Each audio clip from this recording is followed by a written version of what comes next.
पिछले एपिसोड में शायर के चारों तरफ अचानक से कोई पावर एक्टिवेट हो गई थी और इसीलिए वो इसमें बहुत बुरे तरीके से फंस गई थी। फिर हम देखते हैं कि एक डीमन गॉड इसके सामने आता है और कहता है कि फाइनली मैंने तुम्हें पकड़ लिया। इसके बाद वो कहता है कि इसके लिए हमें अपने एक डीमन गॉड को भी सेक्रीफाइस करना पड़ा, लेकिन फिर भी हमें इसके बारे में कोई चिंता नहीं है क्योंकि वैसे भी तुम असैसिन पैलेस के सबसे फेवरेट गॉड हो, लेकिन उसमें भी सबसे बड़ी बात यह है कि तुम बहुत ही जल्दी से ग्रो कर रही हो और इसीलिए ये चीज हमारे क्लैन के लिए बहुत बड़ी प्रॉब्लम है। वहीं उधर हम देखते हैं कि शायर भी इसमें से निकलने की कोशिश कर रही होती है, लेकिन फिर भी वो इसमें से निकल नहीं पा रही थी। तभी वो डीमन गॉड कहने लगता है कि अब यहाँ पर तुम्हारे पास में कोई रास्ता नहीं है, इसीलिए तुम यहाँ से चाहकर भी नहीं भाग सकती, जबकि मैं तुम्हारे सिर को काटकर तुम्हें सेक्रीफाइस कर दूंगा। लेकिन तभी हम देखते हैं कि शायर को अचानक से कोई लाइट आती हुई नजर आती है और इसीलिए उसे पता चल गया था कि कोई उसे बचाने के लिए आ रहा है। वहीं हम देखते हैं कि बाकी असैसिन भी शायर को बचाने की कोशिश कर रहे थे, लेकिन वे असल में चाहकर भी इसके अंदर नहीं आ पा रहे थे। मगर तभी हम देखता है कि वो लाइट अब यहाँ पर बहुत तेजी से आने लगी थी, इसीलिए शायर उससे कहती है कि यहाँ से भागने की जरूरत मुझे नहीं बल्कि तुम्हें है। मगर वहीं हम देखता है कि डीमन गॉड को इसकी बात समझ में नहीं आती, जबकि वहीं हम देखता है कि हाओचन अब यहाँ पर आ गया था और वो तुरंत अपने पावर का यूज करके यहाँ पर अटैक कर देता है। लेकिन हम देखता है कि कोई भी डीमन इसे रोकने के लिए कुछ भी नहीं कर पाया होता और वे सभी इसके अटैक से चारों तरफ फैल गए थे। वहीं उधर हम देखता है कि सिंह भी ऐसा पावर को देख पूरी तरह से हैरान हो गया था, लेकिन असल में मास्क के वजह से उसे भी पता नहीं चल रहा था कि यह हाओचन है। लेकिन वहीं अब हम देखता है कि हाओचन शायर के पास में आ गया था, जहां पर कि वो डीमन गॉड के अटैक से इसे बचा लेता है। मगर वहीं उधर हम देखता है कि मास्क की वजह से कोई भी इसे पहचान नहीं पा रहा था, इसीलिए वे सभी इस बात से पूरी तरह हैरान होते हैं और कहने लगता है कि आखिरकार ये कौन है जिसने कि हमारे सेंट को बचा लिया। वहीं हम देखता है कि डीमन गॉड इस बात से काफी गुस्सा हो गया था, जिसके बाद वो कहने लगता है कि आखिरकार तुम कौन हो, और फिर हम देखता है कि वो तुरंत अपना पावर का भी यूज करके इस पर अटैक कर देता है। लेकिन वहीं हम देखता है कि हाओचन को इसके बारे में कोई चिंता नहीं होती,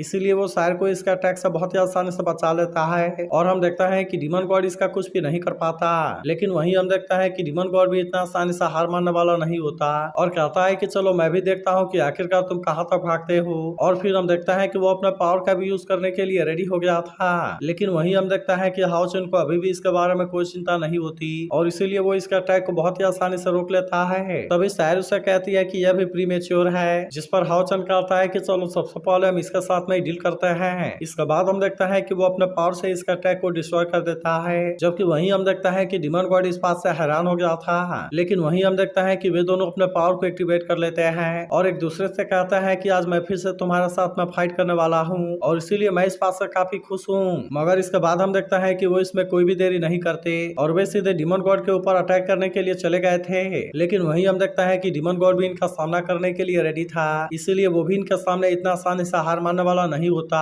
और हम देखता है कि वो भी अपने पावर का यूज करके इनके अटैक से अपने आप को बचाने लगता है। तभी इसी बीच हम देखता है कि शायर फिर से इस पर अटैक करने के लिए आती है, जहां हम देखता है कि डीमन गॉड भी इस पर अटैक करने की कोशिश करता है, लेकिन फिर भी शायर ने अपने आप को इसका अटैक से बहुत ही आसानी से बचा लिया था। मगर तभी हम देखता है कि हाओचन भी यहाँ पर आ गया था और इसीलिए वो भी अपने पावर का यूज करके डीमन गॉड पर अटैक करना शुरू कर देता है। लेकिन फिर भी हम देखता है कि डीमन गॉड ने सारे अटैक को बहुत ही आसानी से रोक लिया था और फिर वो इनसे कहता है कि क्या तुम्हारे पास में केवल यही पावर है। तब इस पर वे दोनों कहते हैं कि ये तुम्हें डिस्ट्रॉय करने के लिए काफी है और फिर हम देखता है कि वे इस पर अटैक करने के लिए आ गए थे। लेकिन इसके बाद भी हम देखता है कि डीमन गॉड इतना आसानी से हार मानने वाला नहीं होता, इसीलिए वो भी अपना पावर का यूज करने के लिए रेडी हो जाता है और हम देखता है कि वो इनके सामने से बिल्कुल गायब हो गया था। लेकिन तभी अचानक से हम देखता है कि नीचे से बहुत सारे प्लांट बाहर आने लगे थे, जो कि यहाँ के सभी सोल्जर के ऊपर भी अटैक करने के लिए रेडी हो जाते हैं। तभी इसी बीच हम देखता है कि इसमें से बहुत सारा पॉइजन भी बाहर आने लगा था और इसीलिए इसके वजह से सभी लोग बेहोश होने लगते हैं। वहीं उधर हम देखता है कि हाओचन और शायर भी इसमें फंस गए थे, लेकिन इसके बाद भी हम देखता है कि वे इसमें इतना आसानी से हार मानने वाले नहीं होते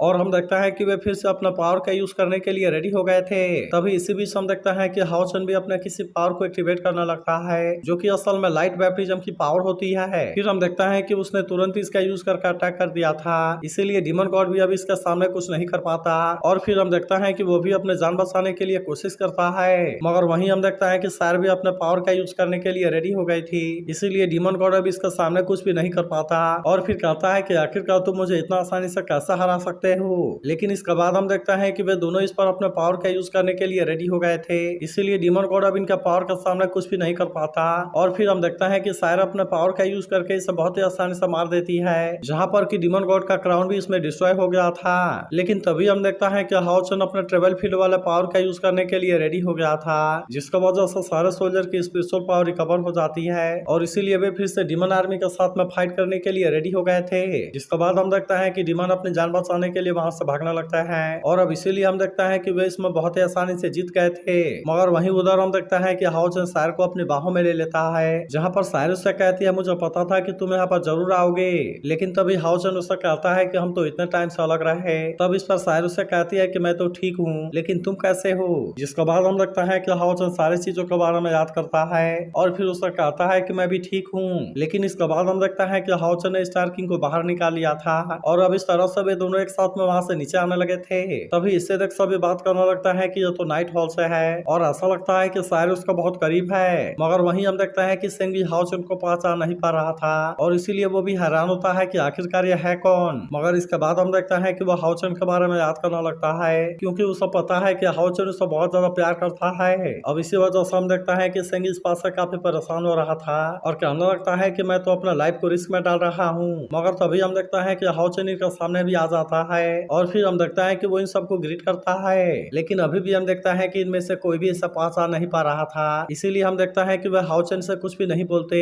और वहीं सायर का फादर कुछ भी बोलने से पहले सारे सीनियर को यहाँ से भेज देते हैं। इसके बाद सिंह हाउचन से कहने लगता है कि हम तुम्हारा यहाँ पर वेलकम करते हैं और इसके अलावा हम तुम्हें यहाँ का प्रॉब्लम को सॉल्व करने के लिए थैंक यू कहते हैं। लेकिन फिर वो कहता है कि पता नहीं ऐसा क्यों हो रहा है और तुम्हें देखते ही मुझे तुम्हारे ऊपर दया आ रही है। लेकिन हम देखता है कि वो जल्दीबाजी में हाउचन को बात करने का कोई मौका नहीं देता और फिर वो कहता है कि हम दोनों ब्रदर क्यों नहीं बन जाते, क्योंकि अगर फ्यूचर में नाइट हॉल को कोई भी जरूरत पड़ेगी तो असेसिन हॉल भी हेल्प करने के लिए हमेशा रेडी रहेगा। इसके बाद वो सायर की जान बचाने के लिए इसे थैंक यू कहता है और फिर कहता है कि अब से वो भी तुम्हारी ग्रेट ग्रैंडसन है। तब हम देखता है कि ऐसी बात सुनकर हाउचन इस बात से पूरी तरह हैरान हो गया था, इसीलिए सायर भी सिंह से पूछते हैं कि क्या आप इसके लिए पूरी तरह से श्योर हैं। लेकिन तभी हम देखता है कि हाउचन ने अपना मास्क हटा लिया था, इसीलिए सिंह इस बात से पूरी तरह हैरान हो जाता है और फिर कहता है कि क्या हाउचन ये तुम हो। लेकिन अब इसी के साथ हम देखता है कि वो इस पर गुस्सा भी होने लगा था और कहने लगता है कि तुमने पहले इसके बारे में क्यों नहीं बताया। तब इस पर हाउचन कहता है कि आप मुझे बोलने का कोई मौका ही कहाँ दे रहे थे।